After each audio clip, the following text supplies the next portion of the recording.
It was May of 2006, and I was traveling 8,600 miles from my home in Phoenix, Arizona, to Bangalore, India. I grew up in Maine. Traveling to India was something I had never thought was going to be in my future. But I was heading there to onboard a team of employees. It was important to me not only to know their skills, what they wanted out of the job, but about them as people, their culture. So with that in mind, I decided to take a trip to what they call City Market. Now, City Market in Bangalore, India, can best be described as an assault on all of your senses. It's not a tourist destination. In fact, they kept looking at me incredulously when I said, I really want to go there. They're like, no, you don't. No. An assault on the senses. Sights I had never seen before, bright colored fruits and spices, lots of people. Smells, not all of them are great. There was a lot of livestock around. And did I mention it was May and really, really humid? So crowds of people, all these scents, all these smells, all of these noises that I had never experienced in my life. It was a little overwhelming, to be honest. I kind of stuck out like a sore thumb.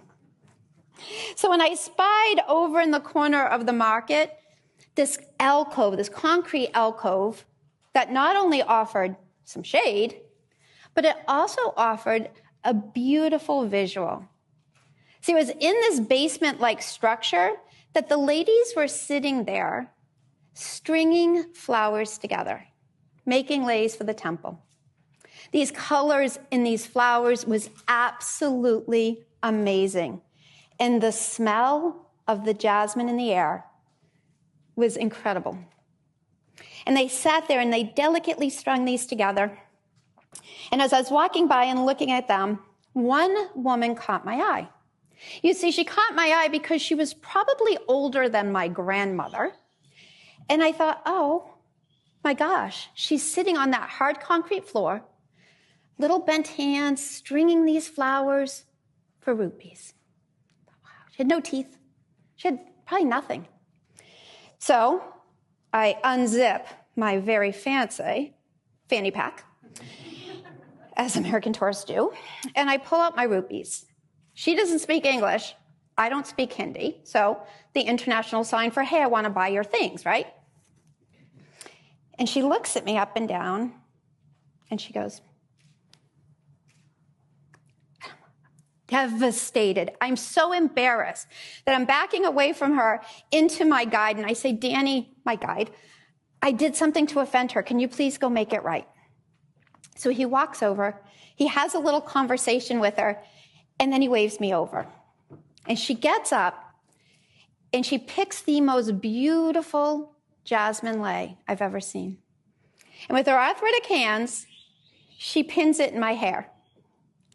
And again, unzip the fanny pack.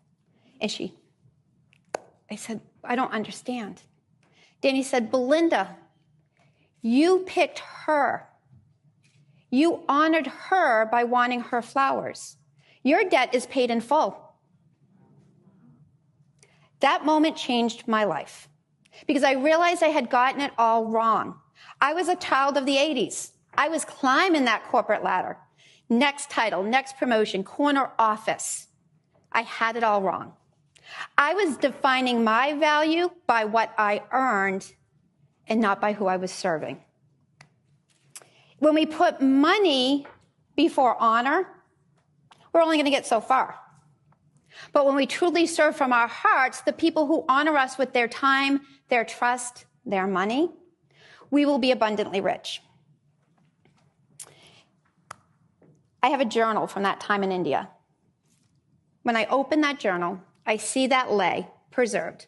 Flowers are now brown and wilted, but they are my constant reminder of a woman who had nothing, yet was the wealthiest person I have ever met in my life. Made a lot of changes in my life after that. I left India a new woman, my heart full, my mind full, and actually my arms were full too.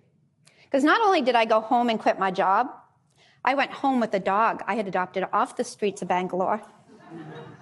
And he was my reminder as well of what we can do in this world.